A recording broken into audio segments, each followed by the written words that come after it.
बेवकूफ पति। गंगा प्रसाद बहुत अच्छा इंसान था। उसके पास उसका एक गधा था जिसे वो अपनी जान से भी ज्यादा प्यार करता था। गंगा प्रसाद की नई नई शादी हुई थी। उसने अपनी पत्नी से कहा, अरे सर सुनती हो, ये लो। गंगा प्रसाद के हाथ में एक बहुत सुंदर फूलों से बना हुआ गजरा था। उसकी पत्नी को लगता है वो गजरा उसके लिए है। वो कहती है, अरे ये क्या, तुम मेरे लिए गजरा लाए हो? अभी उसने ऐसा कहा ही था कि गंगा प्रसाद तुरंत कहता है, अरे तुम्हारे लिए नहीं है, ये तो मेरी गुड्डो के लिए है। गुड्डो? हाँ हाँ, वो देखो गुड्डो आंगन में जो खड़ी है। गधी को देखकर उसकी पत्नी हैरान रह जाती है। क्या तुम्हें अपनी गुड्डो से इतना प्यार है कि अपनी नई नवेली दुल्हन के सामने उसे गजरा न देकर आप गुड्डो को दे रहे हैं? बुरा मानो या भला मानो, सच तो यही है कि सबसे ज्यादा प्रेम तो मैं अपनी गुड्डो से करता हूँ। गंगा प्रसाद की पत्नी को ये बात बिल्कुल अच्छी नहीं लगती। गंगा प्रसाद खाना खाने से पहले अपनी गुड्डो को खाना खिलाता, नहाने से पहले उसे नहलाता और हर काम अपनी गुड्डो के लिए सबसे पहले किया करता था। यह सब देखकर उसकी पत्नी को बहुत जलन होती थी। गंगा प्रसाद एक समोसे का व्यापारी था। उसकी दुकान पर बहुत सारे समोसे बना करते थे जिन्हें अलग अलग जगह पहुंचाया जाता था। जब वो अपनी दुकान पर पहुंचा तो कारीगर बड़े आराम से काम कर रहे थे, लेकिन आज गुड्डो साथ में थी। गुड्डो को वहाँ खड़ा हुआ देखकर सभी लोग गंगा प्रसाद का मजाक उड़ाने लगते हैं। अरे भाई, तुम अपनी गधी यहाँ क्यों ले आए हो? तभी गंगा प्रसाद कहता है, खबरदार अगर मेरी गुड्डो को किसी ने कुछ कहा, ये तो मुझे सबसे ज्यादा अजीज है। इतने में गुड्डो अपने पैरों से मिट्टी को खुरेदती है और इतनी जोर जोर से खुरेदने लगती है कि सारी मिट्टी जाकर समोसे पर चिपक जाती है। सारे समोसे खराब हो जाते हैं और वहाँ पर जो बावर्ची समोसे बना रहा था वो गंगा प्रसाद से कहता है, अरे वो सब तो ठीक है गंगा प्रसाद, जरा पीछे मुड़कर देखो, तुम्हारी इस गधी ने सारा माल खराब कर दिया है। अरे अपनी नई दवेली दुल्हन को घर छोड़कर आए हो, उसे कहीं घुमाते फिराते नहीं और सारा दिन इस गधी को ले लेकर पूरे गांव में घूमते हो। ये कोई समझदारी की बात हुई? अरे इस गधी को देखकर ही ग्राहक नहीं आएगा, तुम्हारा काम बंद पड़ जाएगा, मैं बता रहा हूँ तुम्हें।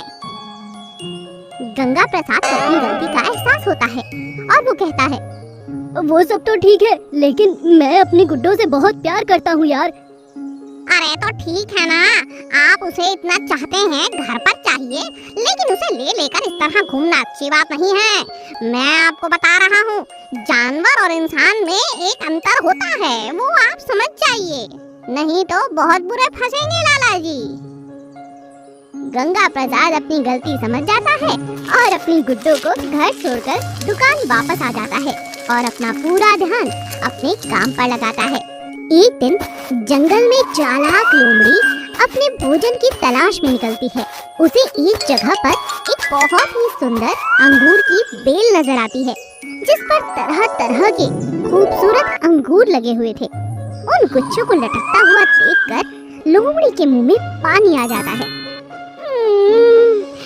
अरे वाह, कितना अरसा हो गया है, ये अंगूर तो इतनी दूर है, काश के ये पास होते तो अभी खा लेती। बहुत समय हो गया है अंगूरों को खाए। कोई ना कोई तो तरकीब निकालनी होगी तुझे, सोच लोमड़ी सोच। चालाक लोमड़ी इधर उधर ताक झांक करने लगती है। तभी उसकी नजर एक कौवे पर जाती है। वो कौवे से कहती है, ओहो, तुम यहाँ अकेले बैठे बैठे क्या कर रहे हो? आओ तुम्हें अंगूर खिलाती हूँ। कौवा लोमड़ी से कहता है, मैं अंगूर नहीं खाता, कौन हो तुम? क्यों मेरा टाइम खराब कर रही हो? अरे पगले, तुझे अपना समझा इसीलिए पूछ लिया। अब लोमड़ी को कोई और उपाय नहीं आता। वो अंगूर की बेल के पास जाती है और फिर से ललचाने लगती है। क्या करूं? तभी उसकी नजर बेल के एक तरफ सोने के हार पर जाती है। ऐसा लगता है कि कहीं से किसी ने वहाँ पर एक जेवर छुपाया हुआ है। अरे कोई है? देखो सोने के अंगूर, जल्दी मदद करो, मैं तो सोने के अंगूर तोड़ ही नहीं सकती हूँ। थोड़ी देर में वो देखती है कि एक हाथी वहाँ पर पहुँच जाता है और हाथी लोमड़ी से कहता है, सोने के अंगूर क्या बात कर रही हो लोमड़ी, ये भी क्या चालाकी है, बताओ। अरे हाथी भाई, तुम बहुत अच्छा किया जो तुम यहाँ आए। वो देखो, इतना बड़ा सोने का हार। हाथी सोने के हार की तरफ देखता है और अपनी सूंड को ऊपर उठाता है।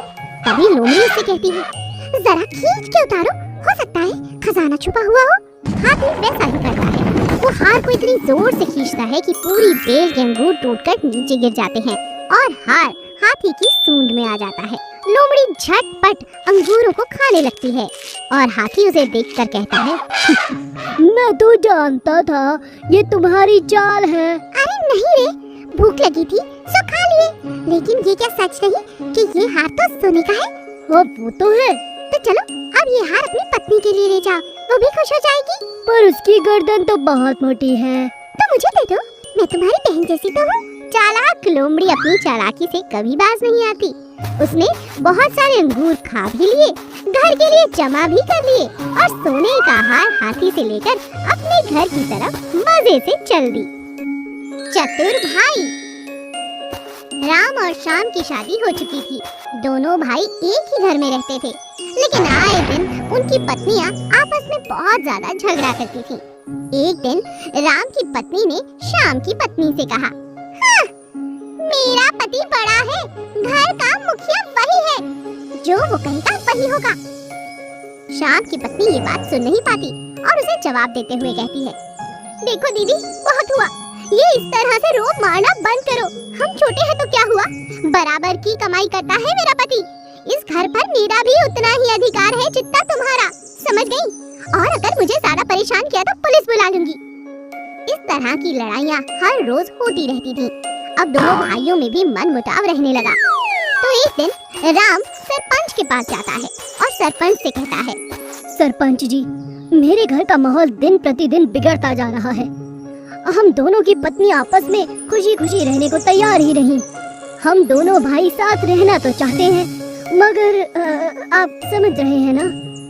सरपंच अगले ही दिन उसके भाई श्याम से मिलता है और पूछता है, क्यों भाई श्याम, तुम्हारा इस बारे में क्या कहना है? कल मेरी मुलाकात राम से हुई, वो काफी परेशान था, तुम क्या कहते हो? अरे अरे, वो राम की बातों में मत आइए आप, बहुत चालाक है मेरा बड़ा भाई। मुझे कहना तो नहीं चाहिए, लेकिन बता रहा हूँ, वो बहुत कमीना है। उसके मन में लोभ है, ईर्ष्या है। सरपंच समझ जाता है कि दोनों भाई एक साथ रहना नहीं चाहते और छोटा भाई बहुत ज्यादा चतुर भी है। सरपंच उनके घर जाता है और उनके घर का बंटवारा कर देता है, लेकिन उनके घर में बस एक ही गाय थी। सरपंच को समझ नहीं आता कि वो एक गाय का बंटवारा कैसे करे। इतने में श्याम बोलता है, अरे सरपंच जी, इसमें क्या बड़ी बात है, एक ही घर की बात है ना। आगे का हिस्सा बड़े भैया का और पीछे का हिस्सा मेरा, बोलिए ठीक है ना? चतुर भाई के ऐसा कहने पर राम हामी भर देता है और दोनों खुशी खुशी अपने अपने हिस्से में रहने लगते हैं। श्याम गैया का दूध निकालता है और दूध, घी और दही खाता है। यह देखकर राम हैरान रह जाता है। राम को ये बात अच्छी नहीं लगती, लेकिन राम समझ नहीं पाता कि आखिर वो ऐसा क्या करे कि वो अपने भाई को सबक सिखा सके। राम की पत्नी बहुत समझदार थी। अगले दिन वो गाय को चारा ही नहीं डालती। शाम हो जाती है, उसकी देवरानी बहुत देर तक दूध निकालने की कोशिश करती है, लेकिन दूध ही नहीं देती है गाय। हाय राम, आज तो गैया दूध ही नहीं दे रही। अजय सुनते हो? क्या हुआ, इतना चिल्ला क्यों रही हो? आज तो गैया ने दूध ही नहीं दिया। लगता है बड़ी भाभी गैया को कुछ खिलाती नहीं। आगे का हिस्सा तो उनका है ना।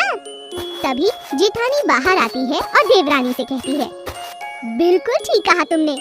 इतनी चतुराई तुमने उस दिन दिखाई कि पिछला हिस्सा हमें दे दो। तो याद रखो, जब तक मेरी मर्जी नहीं होगी तब तक इसे मैं चारा देने वाली नहीं। तो फिर दूध कहाँ से देगी? अब श्याम और उसकी पत्नी को अपनी गलती का एहसास हो जाता है।